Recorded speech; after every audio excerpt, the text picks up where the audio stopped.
ABP আনন্দের খবরের জের বাড়তি ভাড়া ফেরতের নির্দেশ পরিবহন মন্ত্রীর।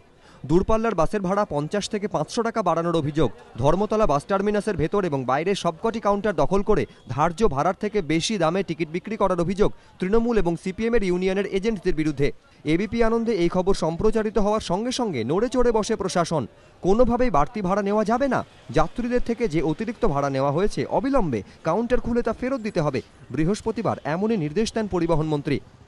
আমি একটা খবর পেয়েছিলাম আমরা যে সেন্ট্রাল বাস স্ট্যান্ড থেকে, এবং আমি বাবুঘাটও এখন যাচ্ছি, যে ভাড়াটা 300 টাকা ছিল সেটা 600 টাকা হয়ে গেছে, আর যেটা 600 টাকা ছিল সেটা 1200 টাকা হয়ে গেছে।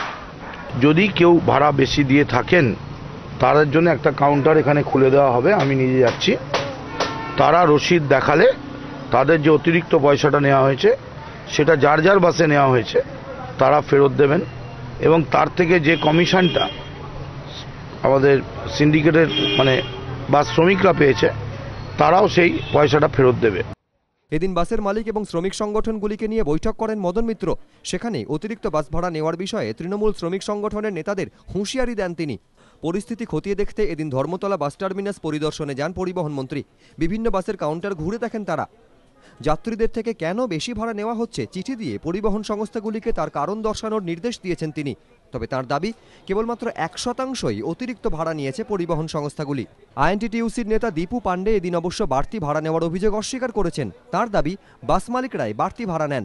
এমনকি সিটুর সঙ্গে হাত মিলিয়ে টিকিট বিক্রির অভিযোগের কথাও উড়িয়ে দিয়েছেন তিনি।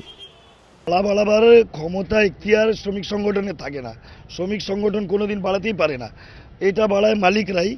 উপরান্ত যে দু একটা এই যে বাড়তি ভাড়া নিচ্ছে সেটা মালিকরাই নিচ্ছে 200%, এটা প্রমাণ সমেত। এই জন্য প্রমাণ পেয়ে যাবেন যে বাড়তি ভাড়ার জিনিসটা টিকিটের মধ্যে লিখে দিচ্ছে।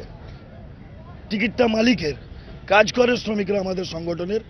পেট্রোল ডিজেলের মূল্যবৃদ্ধির প্রেক্ষিতে একদিকে বেসরকারি বাস মালিক সংগঠনগুলির ভাড়া বৃদ্ধির দাবি, আর অন্যদিকে বাস ভাড়া বাড়ানো নিয়ে দূরপাল্লার বাস সংগঠনগুলির শ্রমিক মালিক চাপানুতোর।